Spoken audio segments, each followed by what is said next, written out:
Assalamualaikum warahmatullahi wabarakatuh. Sahabat sang pencinta ulama channel. Nabi Muhammad Shallallahu Alaihi Wasallam tidak pernah mengeluarkan nasihat, petunjuk, atau ramalan berdasarkan pendapat pribadinya atau olahan akalnya. Tapi, apa yang dibicarakan Rasulullah mutlak sepenuhnya dari Allah Subhanahu wa Ta'ala. Dalam kata lain, apa yang dikatakan Nabi Muhammad pasti akan terjadi dan tidak akan mungkin meleset. Dulu, beliau sering menceritakan tentang tanda-tanda akhir zaman kepada para sahabat dan kaum muslim. Ada banyak tanda dan peristiwa yang terjadi sebelum datangnya kiamat. Jika kita perhatikan dengan teliti, perkataan Rasulullah tentang akhir zaman, ternyata banyak ramalan beliau yang sudah jadi kenyataan di zaman sekarang ini. Seperti apa tandanya, dan bagaimana cirinya? Simak ulasannya dengan menonton video ini hingga akhir. Namun, sebelum lanjut, agar channel ini bisa menjadi lebih berkembang lagi, dalam menebar kemanfaatan dan juga kebaikan, dengan kerendahan hati, saya ingin mengajak Anda untuk terus mendukung channel ini dengan cara, tekan tombol like, subscribe dan aktifkan notifikasinya, serta berkomentarlah dengan bijak. Terima kasih. Sahabat sang pencinta ulama channel, hal yang pernah dikatakan Rasulullah Shallallahu Alaihi Wasallam tentang kondisi umat di akhir zaman yang sudah atau sedang terjadi saat ini, yaitu 1. Ketika Islam tinggal namanya, Al-Quran tinggal suaranya, dan masjid, banyak yang mewah tapi kosong. Dari Ali bin Abi Thalib, beliau berkata, telah bersabda Rasulullah Shallallahu Alaihi Wasallam, telah hampir tiba suatu zaman, di mana tidak ada lagi dari Islam kecuali hanya namanya, dan tidak ada lagi dari Al-Quran kecuali hanya tulisannya. Masjid-masjid mereka indah, tetapi kosong daripada hidayah, ulama mereka adalah sejahat-jahat makhluk yang ada di bawah langit. Daripada mereka keluar fitnah, dan kepada mereka juga fitnah itu akan kembali. Hadis riwayat Al-Baihaqi.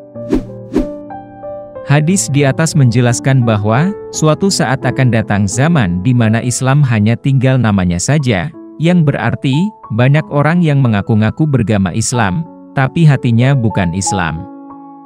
Mereka tidak pernah sholat, puasa, zakat, tapi rajin berbuat dosa.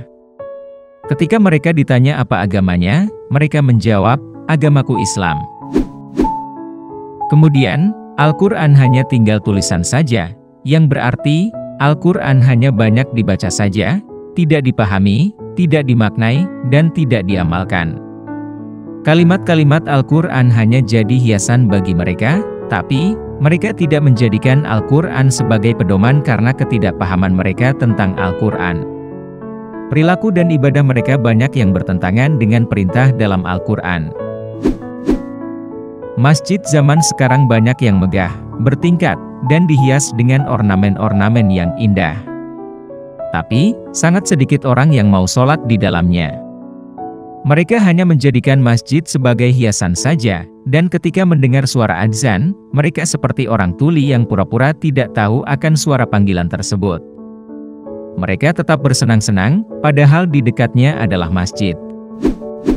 2. Agama, dan ayat-ayat Allah dijual untuk mendapatkan keuntungan. Dari Abu Hurairah berkata, Rasulullah Shallallahu Alaihi Wasallam bersabda, akan keluar pada akhir zaman, orang-orang yang mencari keuntungan dunia dengan menjual agama.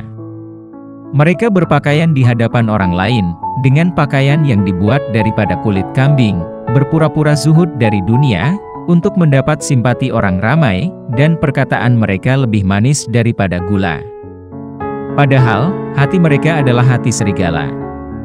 Allah Subhanahu wa Ta'ala berfirman kepada mereka, apakah kamu tertipu dengan kelembutanku, ataukah kamu terlalu berani berbohong kepadaku?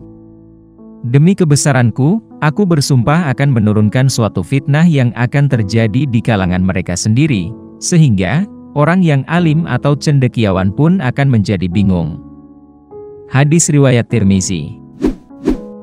Pada akhir zaman, akan banyak ahli-ahli agama yang menjual ayat-ayat Allah untuk mendapatkan keuntungan demi diri mereka sendiri. Mereka menjadikan agama dan ayat-ayat Al-Quran sebagai mata pencaharian, bahkan Sebagian dari mereka ada yang mematok harga dengan nilai yang mahal. Perkataan mereka begitu manis, tapi perilaku mereka banyak bertentangan dengan perkataannya. Mereka hanya mau berbicara atau menyampaikan ayat-ayat Allah kepada orang yang mau membayar saja, sedang kepada orang yang tidak mampu, mereka enggan berbicara. Mereka bersikap di depan halayak seperti orang yang terlepas dari duniawi, padahal hati mereka begitu mencintai duniawi dan takut mati.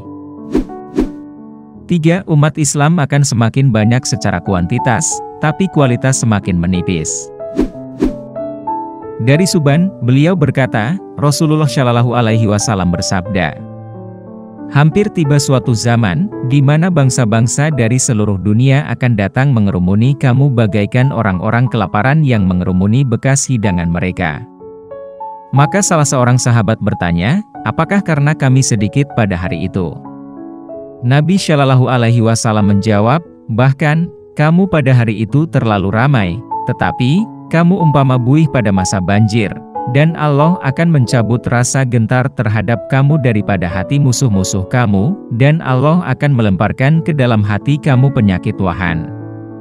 Seorang sahabat bertanya, apakah wahan itu wahai Rasulullah?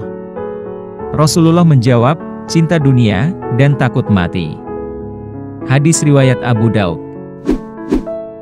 Menurut hadis tersebut, di akhir zaman umat Islam tidak akan berkurang, malahan akan semakin banyak, tapi hanya jumlahnya saja atau kuantitas. Namun, dilihat dari kualitas iman dan Islam mereka, nilainya tak lebih dari 0. Dalam artian, mereka hanya menyandang status sebagai Islam saja, tapi hatinya bukan Islam.